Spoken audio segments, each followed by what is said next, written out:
կոչեցեք։ Հայկ Շահնազարյան։ Պարոն Շահնազարյան, խնդրի մասին որքանով են տեղյակ Հայաստանի իշխանությունները, եթե դուք արդեն ստեղ Վրաստանի դեսպանության առջև եք, հավանաբար քայլերը չեն բավականացրել եւ ինչ եք ակնկալում վրացական կողմից։ Որքանով են տեղյակ, ինձ թվում է 100%-ով են տեղյակ, քանի որ մենք դիմել ենք էկոնոմիկայի նախարարին, փոխնախարարի միջոցով, մեզ ասել են, որ գործով զբաղվում են, այդ հարցով զբաղվում են, այո։ Բայց արդեն շուրջ մի ամիս է մեր առաջին մեքենան կանգնած է Վրաստանում։ Ոչ մի պատասխան չկա, այսինքն ոչ մի լուծում չկա։ Այս պահին մենք ունենք 5 մեքենա կանգնած Վրաստանի Թիֆլիսի ինչ-որ գեզի կարծեմ, գեզի տերմինալում։ Այսպիսի նախադեպ եղել է երբևէ։ Ոչ մի անգամ չի եղել այդպես բան։ Ո՞վ եք պայմանավոր։ Մենք չենք հասկանում։ Ուղղակի անհասկանալի է,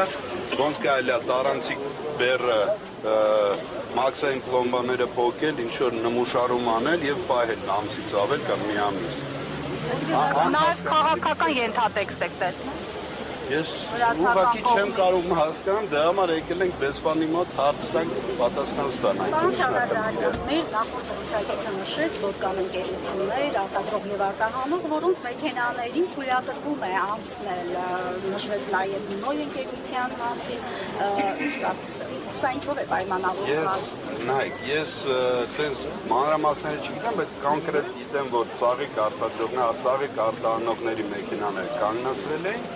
հետո մի քանի ժամանակ հետո բաց էին տվել, եւ պայմանավորվել էին ինչ-որ ուրիշ գործարարների մասին չեմ կարող ասել, քանի որ հստակ ինֆորմացիա չունեմ։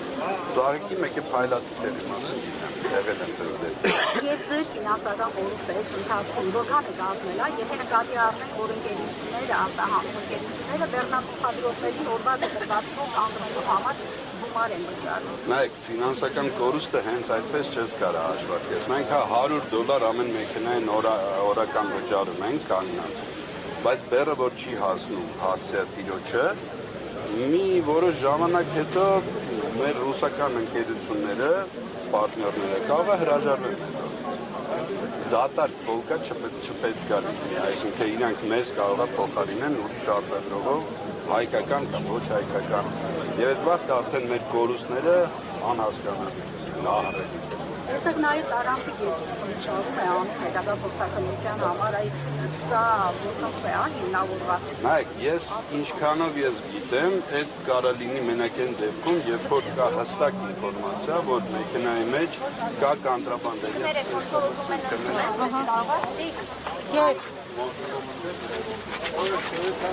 Կներեք, էլի պետք է մենք անցնենք մեր օպերատորները։